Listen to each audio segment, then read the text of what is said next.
This story is about Netsilik and how she became a sea beast. Once upon a nomadic life, a group of Netsilik were packing their gear to cross the ocean. The Netsilik were rushing as they wanted to travel on calm waters. Each kayak had a child. All the children except Netsilik were settled in for this journey. You see, Netsilik was an orphan child that was mistreated by all the people in this group she lived with. Netsilik was a sad girl because no one loved her.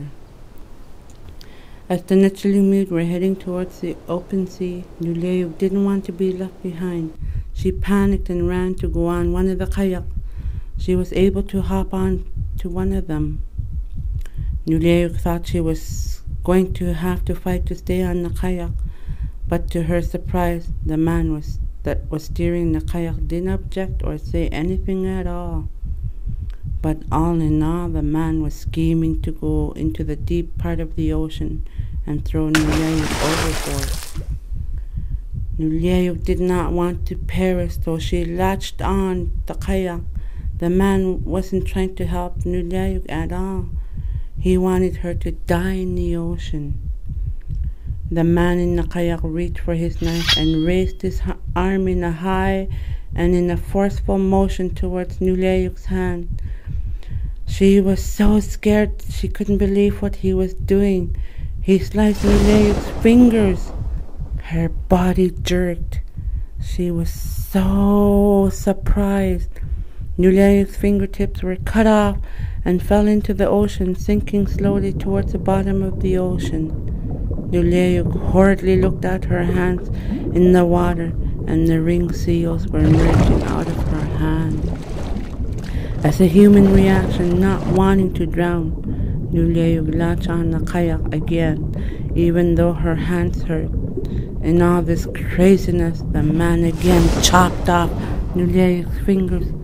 This time he chopped to the end of her fingers, right above her palm. Netsilik's fingertips fell into the ocean, sinking slowly towards the bottom. Netsilik horribly looked at her hands in the water.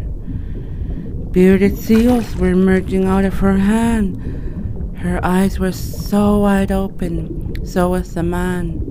They could not believe what came out of her hand. Netsilik couldn't hold on to the kayak anymore. She sank into the sea. But she did not perish.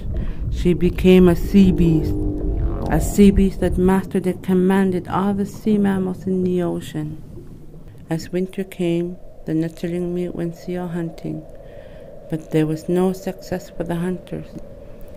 Each time the hunters went out to hunt seals, they came home empty-handed. The Netsilik were worried that they were going to die of starvation. So the ordinary men called upon their old lady Angako to see what was happening to the seals. The old lady shaman was holding an amulet, and she started to chant and to enter the spirit realm. As she entered the realm, the Angako looked through an entrance of an igloo, and there she saw Netsilik, now married to a Kanayok. Her husband was so fat from all the ring and bearded seals that Netsilik fed him. When a shaman enters Netsilik's realm, they often see her husband harnessing his harpoon. At one time, the husband was done harnessing his harpoon, and he decided to practice his new harpoon. He aimed for Netsilik's cooking pot over her kulak. He knocked over the cooking pot, and there poured out abundance of seals. Once the seals were spilled over, they were in a trance-like state, like they were frozen. When they fell over, they snapped out of the trance and rushed for the entrance to escape. So that's where she kept all the seals when the hunters were starting to get hungry.